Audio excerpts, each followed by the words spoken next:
Bonjour mesdames, bonjour messieurs, bienvenue dans ce numéro des WAB Actualités sur WAB Info Télévision. Pour ce jour, nous allons parler de cette 50e session de l'Assemblée parlementaire francophone dont les rideaux ont été complètement tirés à Paris. Nous sommes en France et la RDC a brillé par sa présence avec la participation en tout cas des présidents des deux chambres du Parlement au niveau de la RDC, Vital Kamerhe d'un côté et Sama Lukonde Kyenge de l'autre côté. Vital Kamerhe, président de l'Assemblée nationale de la RDC, et Sama Lukonde, lui, il fait office du président du Sénat, bien sûr, au niveau de la RDC. Les deux hommes et leur délégation ont pris part à cette 50e session de l'Assemblée parlementaire francophone. Beaucoup de points ont été passés en revue dans ces assises et Vital Kamerhe a pris la parole.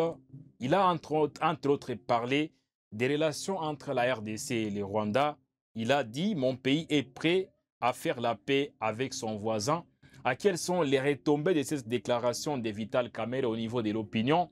On va en discuter et aussi on va quand même décortiquer d'autres points liés au contour de cette session de l'Assemblée parlementaire francophone dans ces numéros. Bienvenue mesdames, bienvenue messieurs.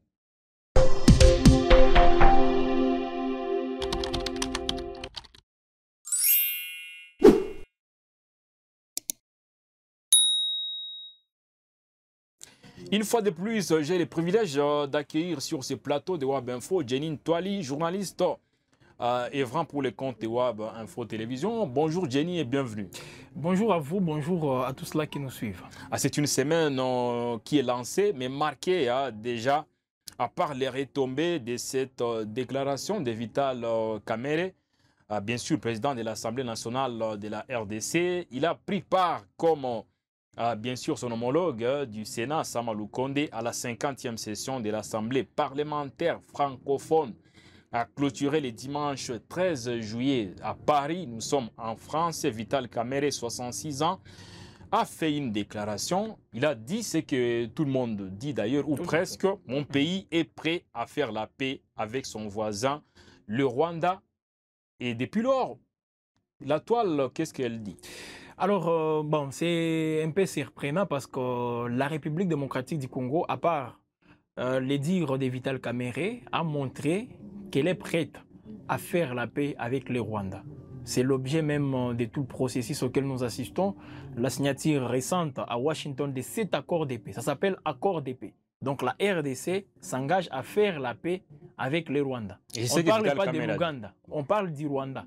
Et c'est ce que Vital Kamerhe a dit. La RDC est prête à faire la paix avec le Rwanda.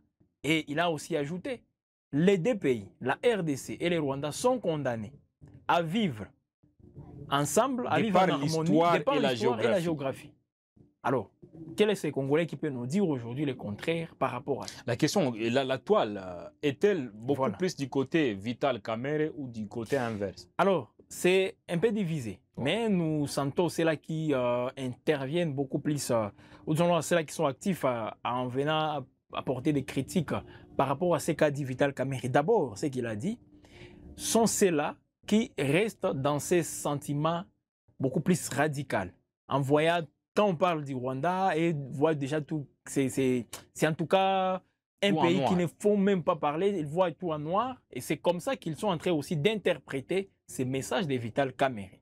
Pour eux, c'est pas, donc il fallait que Kamerhe vienne et dise, les Rwandais sont en train de nous agresser, vous êtes des assassins, vous êtes en train de tuer les peuples. Peut-être c'est le message qu'il Pourtant, c'est un stade déjà révolu. C'est révolu. Et Kamerhe, en tout félin politique comme il est, il sait justement que c'est cette tribune-là, il y a des choses qu'il ne peut pas dire. Et c'est la diplomatie parlementaire. Alors, en diplomatie parlementaire, il faut toujours montrer que le pays est prêt à faire, disons, à trouver une solution pacifique aux crises qui déchirent l'Est de la RDC. Parce qu'il faut le préciser, c'est la République démocratique du Congo qui est toujours victime de tout ce qui se passe. Ce sont les Congolais qui meurent en grande partie, qui aujourd'hui continuent toujours à se déplacer. Donc, c'est la RDC qui est en grande partie perdante de cette situation. Voilà pourquoi. Et une autre partie, qu'est-ce qu'elle dit? Au niveau des réactions, bien sûr. Alors, une autre partie estime que Kamerhe a tenu un discours qu'il fallait, en revenant sur la situation globale dans l'Est de la RDC. Panoramique. Tout à fait. Une vue panoramique, bien sûr, de cette situation. Et Vital Kamerhe, comme il maîtrise très bien tous ces enjeux, il a y à participer au processus de paix depuis Sun City. Et jusqu'aujourd'hui, il est natif de Bukavu. Il est natif de Bukavu. Une des villes sous occupation. Tout à fait. Depuis déjà quelques mois. Il maîtrise la région. Il maîtrise la région. Il a fait ses premiers pas en politique sur fond, bien sûr, de toutes ces guerres, de tous ces conflits auxquels nous assistons jusqu'à aujourd'hui. Donc, c'est quelqu'un qui maîtrise très bien la situation. Et quand il tient un discours devant ses homologues parlementaires francophones, il y a des choses qu'il ne peut pas dire. Nous ne sommes pas, je ne sais pas, dans les Matongé à Kinshasa ou disons, je ne sais pas si c'est en Belgique, où on peut rencontrer tout ce que nous voulons. Mais là, c'est la diplomatie. Le monde entier est en train de nous observer. Et un discours sanguinaire peut encore une fois créer des histoires qu'on n'arrivera même pas à mettre un terme. Mais il faut rappeler que ce n'est pas pour la première fois que Vital Kamerhe se trouve dans l'air du cyclone, surtout pour certains fanatiques du pouvoir, peut-être, s'il faut les appeler ainsi. Il décrypte minutieusement, religieusement d'ailleurs, toutes les déclarations de Vital Kamerhe. Et aujourd'hui, on se rend compte qu'à chaque fois qu'il se prononce, on essaie un peu de négativiser certains de ces points. Voilà, et ça ne date pas d'aujourd'hui. Alors, si on peut revenir un tout petit peu en arrière, rappelez-vous, en 2009, lorsqu'il était président de l'Assemblée nationale, il avait aussi tenu, disons, il avait analysé l'entrée, disons, l'accord signé entre la RDC et le Rwanda pour que les militaires rwandais viennent en RDC pour traquer les FDLR dans ce qu'on appelait à l'époque opération Umoja Wetu. Kamerhe avait manifesté son désaccord par rapport à ça. Pourquoi? Parce que les parlements n'étaient pas informés au préalable. Avant la signature d'un accord, quand le pays vient conclure un accord, il faut au préalable informer les parlements. Et les parlements donnent aussi son aval. Mais à l'époque, cela n'avait pas été fait. Joseph Kabila, lui qui était, je rappelle, le président de la République. Et Kamerhe avait manifesté son désaccord. C'est qui lui avait même il avait perdu voilà, son poste de président de l'Assemblée nationale. Il était obligé donc de démissionner à l'époque. Et les gens avaient mal interprété son message. Alors aujourd'hui, c'est la même situation. Alors Kamerhe, c'est quelqu'un qui dit des choses, mais dans l'opinion, il est mal interprété souvent. Ou disons, ses propos sont mal peut-être compris dans l'opinion. C'était encore le cas. Lorsqu'il avait, tout juste à sa sortie de la prison de Makala, il avait fait une tournée appelée Amani, où il disait, il considérait le M23 comme l'œil du cyclone. Et dans un triangle où on voit la République démocratique du Congo, l'Ouganda et le Rwanda, et au milieu, c'est le M23. Disant que les trois pays, RDC, Rwanda, Ouganda, doivent se mettre ensemble pour discuter autour de cette question du M23. Les gens avaient dit non, Kamerhe, tu es traître, on doit finir avec cette question du M23 par des moyens militaires. Et aujourd'hui, tout le monde lui donne raison parce que c'est ce qui s'est fait aujourd'hui. Il y a des négociations qui continuent ça et là. Peut-être si on l'avait écouté à l'époque, on n'allait pas assister à toutes ces conséquences aujourd'hui. Alors, Kamerhe, comme il est dit, peut-être il est aussi habitué à ça, je crois. C'est quand il dit des choses, il s'attend à ce que l'opinion puisse l'interpréter autrement. Eh bien, comme ça arrive encore, je crois que ce n'est pas une surprise pour lui. Ah, vous l'avez dit, Kamerhe, c'est quand même un vieux briscard au niveau de la surtout politique. Surtout son geste-là, avec... on va en parler, bien sûr. C'est un vieux briscard au niveau de la politique congolaise, économiste de formation. C'est quelqu'un qui a passé beaucoup de temps en politique, plusieurs années. Aujourd'hui, il a 66 ans, né à Bukavu le 4 mars 1959. Il commence à se fatiguer, sûrement, mais c'est quand même quelqu'un qui maîtrise l'histoire de la politique congolaise pour avoir été, vous l'aviez rappelé, notamment entre le 29 décembre 2006 et le 26 mars 2009, président de l'Assemblée nationale. Il avait succédé à Thomas Louaka, qui était président avant lui aussi. Et il avait eu pour successeur Évariste Bochab un peu plus tard. Et puis depuis le 12 février 2024, il fait office du président de l'Assemblée nationale, élu d'ailleurs, parce qu'il y avait aussi des contestations. À un moment, il était le choix du président de la République, mais il n'avait pas fait l'unanimité. Il y a Christophe Mbosso qui voulait également prendre cette présidence ou s'éterniser à cette présidence, mais au finish, c'est Vital Kamerhe qui avait été élu. Lui qui revenait quand même d'un poste clé au niveau du gouvernement. Il était vice-premier ministre et ministre en charge de l'économie au niveau de la RDC. Donc, quand même, c'est quelqu'un qui maîtrise la politique congolaise. Il maîtrise parfaitement la particularité de Vital Kamerhe qui n'a pas sa langue dans sa poche. Quand il parle des histoires, des fois, il les dit sans état d'âme. Tout à fait. C'est vrai, il n'est pas nouveau. Dans les sièges politiques en République démocratique du Congo, c'est une figure emblématique. Il a travaillé avec beaucoup de présidents, Laurent Désiré, Joseph Kabila, aujourd'hui avec Vital. Aujourd'hui avec Félix Tshisekedi. Et surtout, tout ce qu'il a à jouer. Et il a pris beaucoup de risques à un certain moment. À un moment, il y a certains qui pensent qu'il est caméléon, d'ailleurs, comme on l'a dit. À un moment, il est prêt même peut-être à se mettre en opposition avec certains de ses proches pour un objectif qu'il trouve intéressant pour lui. Et aujourd'hui, il semble être en désaccord avec beaucoup de ses anciens collaborateurs pour le bien du président Félix Tshisekedi. Voilà, donc c'est quelqu'un, d'abord, ce qui avait... Mais je rappelle qu'il n'est pas sain dans tout ça. Comme tout être humain. Donc, la première surprise dans sa carrière politique, c'est le fait d'abord de démissionner de son poste de président de l'Assemblée nationale en 2009, comme vous avez eu à le dire. Et vous-même, sous Joseph Kabila. Voilà. Ce qui avait fait à ce qu'il puisse... il était obligé de démissionner. Et après, il fait une opposition. Et puis avant ça, il avait battu campagne pour le président Joseph Kabila. Quand il est arrivé à Goma notamment, et dans beaucoup de coins, il disait quand même qu'il amenait un Joseph pour sauver la RDC. Tout à fait. Il était le directeur de campagne de Joseph Kabila. Entre 2006, la présidentielle de 2006. Et quelques années après, il s'est séparé avec Joseph Kabila pour devenir l'opposant de ces derniers. Et après, il a fait... il a connu les bons moments et les mauvais moments de turbulence aussi dans l'opposition avec Félix Tshisekedi, Moïse Katumbi et à l'époque d'abord avec Étienne Tshisekedi, le père de l'actuel président de la République. Toutes ces étapes pour Vital Kamerhe, moi je crois que c'était aussi une façon de se mûrir. Et puis à la fin des comptes, il a rebondi pour accompagner une fois de plus Félix Tshisekedi. Mais avant cela, et on a comme l'impression qu'il n'échoue jamais. Voilà, mais avant cela, rappelons que contre toute attente, il avait pris le chemin de la cité de l'Union africaine, dans ce qu'on appelait le dialogue de l'OIA, sous la médiation du regretté Premier ministre togolais, Edem Kodjo. Alors, son âme. Kamerhe, lui, qui il est décédé, je pense. Oui, il est décédé. Voilà pourquoi je disais... Je ne voulais pas l'enterrer vivant. Alors, Kamerhe, lui, pensait que... tout le monde disait que Kamerhe va être le Premier ministre de ce gouvernement ici, de ces dialogues. Mais on a vu tous comment il était roulé par Joseph Kabila. Ce n'est plus un secret pour personne. Et on avait nommé Sami Badibanga, de l'IDPS, comme Premier ministre. Et après, Kamerhe s'est rapproché encore une fois d'autres opposants, les Katumbi et les autres. Et après, on a vu encore Kamerhe rebondir cette fois-ci. Rappelez-vous de Genève. Voilà. Où on avait vu les Mouzito, les Tshisekedi, les Matungulu, tous, à l'unanimité, s'est rangé derrière Martin Fayoulou comme leur candidat commun de l'opposition à l'époque. Et tout juste après, rappelez-vous Kamerhe et Tshisekedi qui disait la base a dit.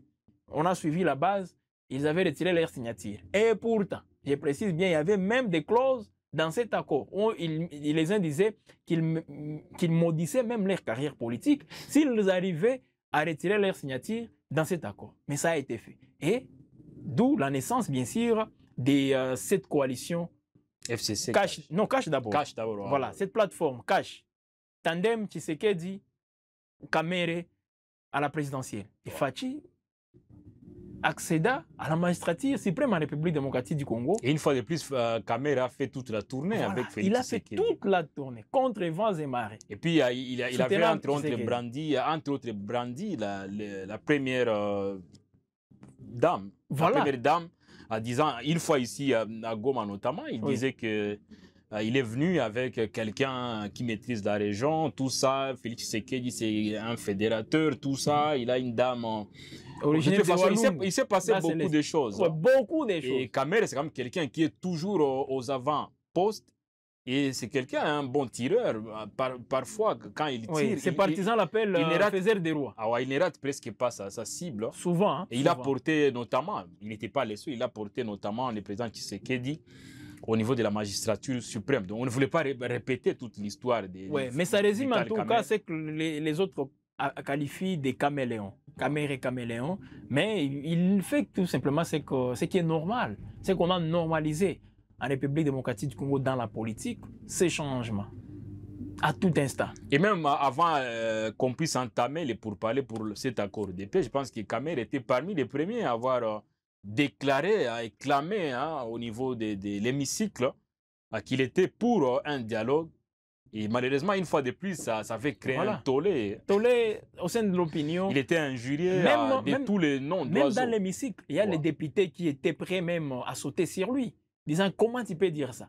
Mais malheureusement, je ne sais pas si on peut dire heureusement, c'est que nous assistons aujourd'hui. Il a raison. Il a raison. Voilà. On finit toujours par lui donner raison. Alors, moi, je sais que je n'arrive pas à comprendre, si on peut revenir sur ses propos, dans tout ce qu'il a dit. La RDC est prête à faire la paix avec les Rwandais. Quel est ce Congolais aujourd'hui qui peut nous dire le contraire? Quel est ce Congolais qui peut aimer à ce que nous puissions continuer dans cette situation? Mais on a besoin quand même de la paix. On a besoin de la paix. Mais peut-être ce qui a envenimé un tout petit peu cette histoire, c'est cette accolade avec le vice-président de la Chambre des députés du Rwanda, M. Moussa Fazili Harerimana, au cours de cette 50e session de l'Assemblée parlementaire francophone. Il y avait une accolade entre les deux hommes. Et c'est ce qui apparemment est interprété diversement au niveau de l'opinion. Pourtant, il n'est pas le seul à faire une accolade avec un des hauts responsables rwandais. Je rappelle que Moussa Fazil Harerimana est ancien ministre quand même de la fonction publique et du travail au niveau du Rwanda. Il avait fait office également de ministre de l'Intérieur du Rwanda par le passé. Un poste clé, en tout cas. Alors, les mêmes Moussa Fazili Harerimana, lui aussi, parce que l'accolade est venu après les discours des deux hommes. Moussa Harerimana, qu'est-ce qu'il a dit dans son discours après, bien sûr, les dires des caméras? Lui, il a dit « Le Rwanda est également prêt à soutenir les efforts qui visent la paix. C'est ce que les représentants, bien sûr, rwandais a dit. Il est vice-président de la Chambre des députés du Rwanda. Très bien. Donc, comme on peut dire aujourd'hui en RDC, vice-président de l'Assemblée nationale. C'est un professeur aussi de l'IDPS. Le deuxième vice-président, c'est Mbosso. Oui, deuxième vice-président, c'est Christophe Mbosso, tout à fait.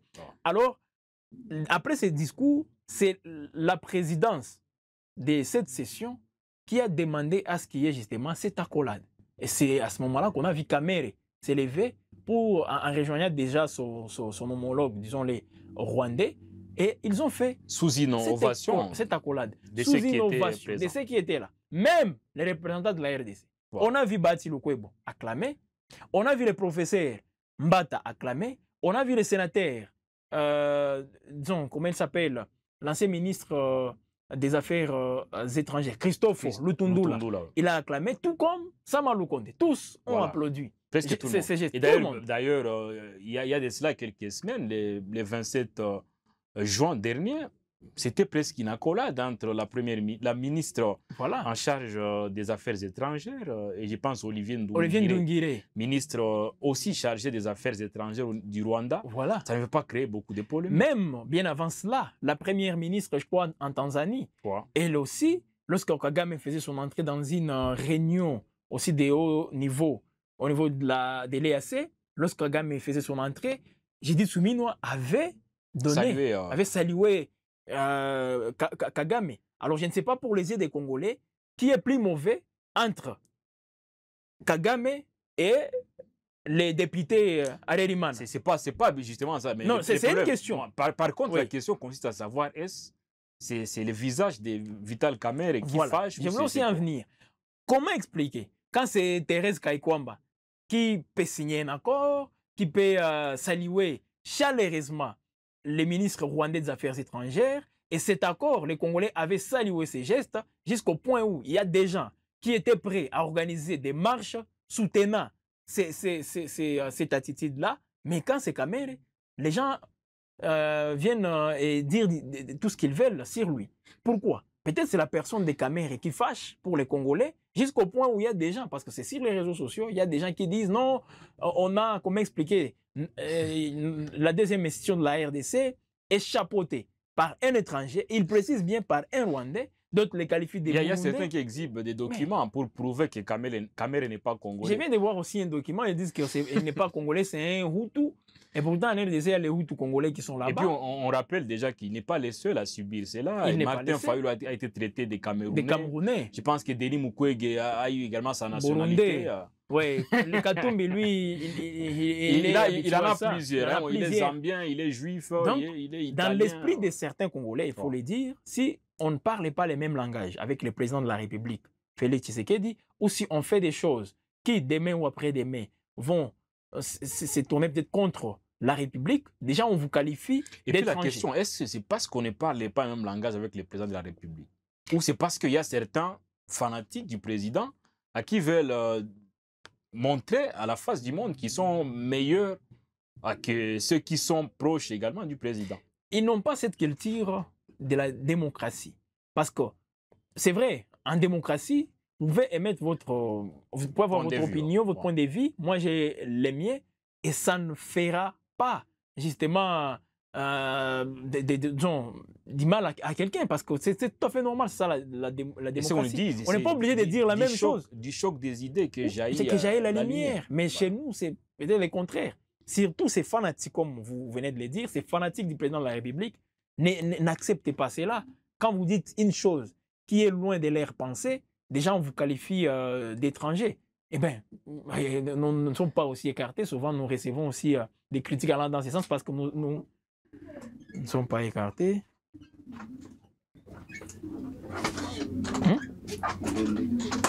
Je continue.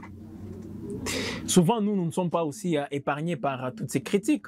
Parce que quand vous donnez un point de vue, justement, et voilà donc même nous aussi, nous ne sommes pas épargnés par des critiques allant dans ces sens. Donc, il y a une classe, bien sûr, des fanatiques qui estiment qu'aujourd'hui, ce qu'ils pensent, c'est ce qui doit être dit par tout le monde. Malheureusement, ça n'a pas de sens. C'est qui est aberrant parce que déjà, au moment où Vital Kamerhe a prononcé, bien sûr, sa déclaration à l'hémicycle à l'époque, oui, il était mal perçu, mal vu par l'opinion, surtout par ses applaudisseurs. Mais dans la foulée, quelques semaines plus tard, on a vu le président de la République s'afficher en photo avec le président rwandais Paul Kagame. Avec le président rwandais Paul Kagame. Au Qatar. C'était au Qatar. Voilà, ça aussi, c'est bien de l'ajouter aussi. Donc, je ne sais pas quel est le mal dans tout ça. Quand c'est même peut-être c'est parce que c'est la personne des Kamere, je ne sais pas, qui fait toujours mal à certaines personnes parce que ne vous en faites pas malgré toutes les alliances qu'il a eu à conclure avec le président Félix Tshisekedi, au sein même de la famille politique du président Tshisekedi, il y a des gens qui ne sont toujours pas d'accord avec Kamere. Quand il fait ça, ils ne sont pas d'accord. Donc, peut-être c'est la personne de Kamere qui est mal perçue et ça ne date pas d'aujourd'hui. Parce que c'est depuis 2011, lorsque Étienne Tshisekedi battait campagne comme figure emblématique de l'opposition, Kamere avait demandé humblement à Étienne Tshisekedi de laisser la place aux jeunes dans l'opposition, parce que c'est la nouvelle génération, lui c'est un vieux, donc qu'il laisse quand même la place aussi à des jeunes gens, en fait de briguer la magistrature suprême. Et à l'IDPS, jusqu'à aujourd'hui, on n'a jamais pardonné Kamere avec les propos bien sûr qu'il avait tenus à l'époque. Et aujourd'hui, tout le monde, non pas tout le monde, mais quelques membres, la plupart d'entre eux de l'IDPS, manifestent toujours leur mécontentement ou disons leur opposition aux différentes démarches ou approches que prône Vital Kamerhe. Mais selon vous, pourquoi Vital Kamerhe avait tendance à effacer ou presque le président du Sénat, Jean-Michel Sama Lukonde, sachant que quand même, sur le plan hiérarchique, oui, il y a deux chambres au niveau du Parlement. La RDC, je pense, c'est bicaméral. Oui. Et puis, c'est le Sénat qui est d'un cran au-dessus par rapport à l'Assemblée nationale. Vous savez que c'est la chambre haute et l'Assemblée nationale, c'est la chambre basse. Et pourquoi c'est Kamere qui a pris la parole et pas Sama Lukonde? Alors, par rapport toujours à la constitution actuelle, la constitution qui est en vigueur en RDC, c'est vrai, là où le Sénat prend aussi, vient avant l'Assemblée nationale, c'est peut-être lorsque le président de la République est empêché. Tout d'un coup. Mais par-dessus tout, le Sénat, c'est la Chambre haute. Non, stratégiquement, il y a des matières, parce que toutes les matières, toutes les lois, la plupart sont traitées d'abord au niveau de l'Assemblée nationale et puis on les envoie au Sénat pour la seconde lecture. Voilà, ouais. Donc, mais ça commence d'abord au niveau de la Chambre basse. Mais, comme vous le savez... Commençons au niveau de la Chambre basse, ne fait pas de l'Assemblée nationale l'instance la plus haute. C'est ça, j'ai parlé, c'est par rapport plutôt à la stratégie. Stratégiquement parlant, l'Assemblée nationale joue un grand rôle plus que le Sénat. D'où même, les députés se disent les représentants directs de la population. Parce que les sénateurs sont élus par d'autres députés. Les députés provinciaux. C'est eux qui élisent, bien sûr, les sénateurs. Mais les députés nationaux, proviennent directement de la population. Mais dans les cas sous examen, c'est la 50e session de l'Assemblée parlementaire francophone. En principe, c'est Sama Lukonde qui devrait prendre la parole. Alors, c'est un exercice. Je dis, en principe, si on s'en tient quand même aux différentes fonctions, c'est le président du Sénat, en principe, qui devrait parler. Ça se fait d'une manière aussi simultanée. Lors de la 49e session, c'était le président du Sénat qui avait donc présenté un discours. C'est pas simultané, c'était une convention, ils se sont mis d'accord. C'est comme ça qu'ils le font, comme en RDC, lorsqu'il y a lorsque les deux chambres sont réunies en congrès, si la session de septembre, c'est Kamere qui va présider la séance, la session de mars, ça sera Sama Lukonde. C'est comme ça qu'ils le font. Donc, c'est à tour de rôle. Alors, même pour l'Assemblée parlementaire francophone, c'est aussi le cas. Donc, la 51e session, on verra Sama Lukonde aussi parler au nom de la République démocratique du Congo. Mais cette 50e session, c'était autour de Vital Kamerhe de le faire. Vital Kamerhe a dit ce qu'il pense de la situation, parce que déjà, on rappelle qu'au cours de cette session de l'Assemblée parlementaire francophone, tous les présidents, tous les participants, ou presque, ont soutenu l'accord de paix paraphé le 27 juin dernier. Jusqu'au point de mettre en place même une résolution. L'Assemblée parlementaire francophone a mis en place une résolution soutenant l'accord de paix de Washington entre la RDC et le Rwanda. Donc, quel est maintenant ces Congolais? Bien sûr, la démocratie qui va venir pour dire non, nous ne sommes pas d'accord avec ce qui a été fait. Mais c'est ce que beaucoup de gens sont en train de réclamer. Cette fois-ci, c'est une résolution votée par l'Assemblée parlementaire francophone. Et pour vous étonner un tout petit peu, toutes les représentations, donc les ambassades des pays qui étaient présents à cette session, ont applaudi, ou disons, ont manifesté leur approbation au discours de Vital Kamerhe disant que la RDC est prête à faire la paix avec le Rwanda. Ce discours a été salué par toutes ces ambassades-là. Mais en RDC, comme c'est toujours le cas, il y a des gens qui critiquent. Et peut-être la question que les gens peuvent se poser facilement, et pourquoi le Rwanda a pris part à une telle session de l'Assemblée parlementaire francophone? On rappelle que le Rwanda avait pour langue officielle à l'époque, c'était le français. Oui. C'est déjà il y a quelques années que l'anglais a pris le dessus. Et d'ailleurs, presque tous les anciens au cadre, tous les anciens rwandais, s'il faut les appeler ainsi, ils s'expriment en français. Oui. Alors, qu'en anglais. Le Rwanda est membre de la francophonie. Parce que c'est même les Rwandais aujourd'hui, c'est une Rwandaise qui est à la tête, qui est, disons, comme secrétaire général de la francophonie, l'organe aussi décisif de cette Mushikiwabo. Donc, le Rwanda est membre de la francophonie. Par ricochet, il fait partie aussi de cet organe, donc l'Assemblée parlementaire francophone, parce que ce sont des pays membres de la francophonie qui composent cette assemblée. Voilà, nous on est à la fin quand même, nous ne faisons pas partie de cette assemblée, nous comme WAB Info, oui. Mais par la RDC, on fait partie bien sûr de l'assemblée dont il est question. On est à la fin de ces WAB Actu sur WAB Info Télévision. Merci beaucoup, Jenny. Merci à vous également. Vous avez un Merci ajout? à ceux qui nous ont suivis. Bon, peut-être les souhaiter une très bonne semaine. Nous serons toujours au cœur de l'actualité Besoin viendra toujours pour faire les décryptages, pour faire des analyses des faits qui vont être toujours à la une cette semaine. À partir de ces plateaux de Web Info, on touche le monde entier. En Merci tout à cas, tous ceux qui nous suivent depuis à Buenos Aires. Nous sommes en Argentine. Et ceux qui nous suivent aussi à partir de Luanda, par exemple, en Angola, et dans tous les coins et les coins du monde entier, aussi au niveau de la RDC. Il y en a ceux qui nous suivent à partir de Kinshasa, commune de Bandal, bien sûr, ou à commune de Linguala. Ce sont quand même des communes qui sont très chaudes à Kinshasa. Et puis dans d'autres communes, on nous suit, tout comme ouais. dans beaucoup de coins et recoins au niveau mondial. Nous recevons vos réactions, vos commentaires. Des fois, vous êtes un peu tranchant, vous êtes un peu dur. Mais c'est ça, hein? Nous, on est beaucoup plus factuels. N'en déplaise à ceux qui n'apprécient pas ce que nous disons.